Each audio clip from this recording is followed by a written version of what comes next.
بسم الله الرحمن الرحیم. د سلام په وړاندې کولو سره مو د میدان وردګو ملي راډیو څخه تر دې مهاله لنډو مهمو خبرونو ته هرکلی کوم. د میدان وردګ ولایت د پیښو پر وړاندې چمتووالي ریاست مسؤلین وایي د دغه ولایت چک ولسوالۍ بیکسمن په ذوالقاعده کلي کې یوه پخواني ماین یو ماشوم شهید کړی او 4 تنه نور شدید ټپیان شوي. ټپیان مرکز میدان ښار ولایتي روغتون ته د درملنې په موخه لیږدول شوي او روغتیایي وضعیت یې نازک ښودل شوی.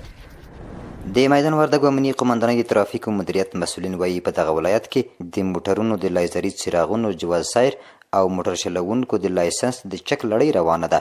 مسؤلین وایي دا چاره د ترافیکي پیښو د مخنیوي په موخه ترسره کوي او له موټر چلوونکو غواړي چې ترافیکي قوانین بشپړ مراعات کړي.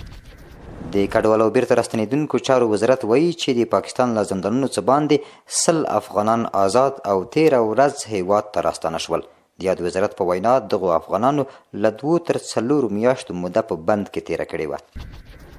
د احصایې او معلوماتو ملي ادارې د هویت تثبیت او د آرشیف د تنظیم ریاست د برېښنایي پیژندپاڼو د ویش بهیر کې د اسانتیاو په موخه تیر کال په ټول هیواد کې د برېښنایي پیژندپاڼو د 2 میلیونه 740,000 او 240 غوښتونکو هویت تثبیت کړی. ملي دفاع وزارت وایي چې د ژغورنې ټیمونو یې تېره ورځ د هلمند په مارجې ولسوالۍ کې برمې ته لوېدلې 4 کلنه نجلۍ ژغورلې ده. د ژغورل شوې ماشومې روغتیایي وضعیت د ډاډ وړ ښودل شوی دی. د سرحدونو قومونو او قبایلو چارو وزیر ملا نورالله نوري د اعلی قدر امیر المؤمنین حفظه الله د حکم پر اساس د ډیورنډ فرضي کرښې ته څیرمه ولسوالیو کې د پیل شوو پروژو له بهیر څخه د ارزونې په موخه خوست ته سفر کړی.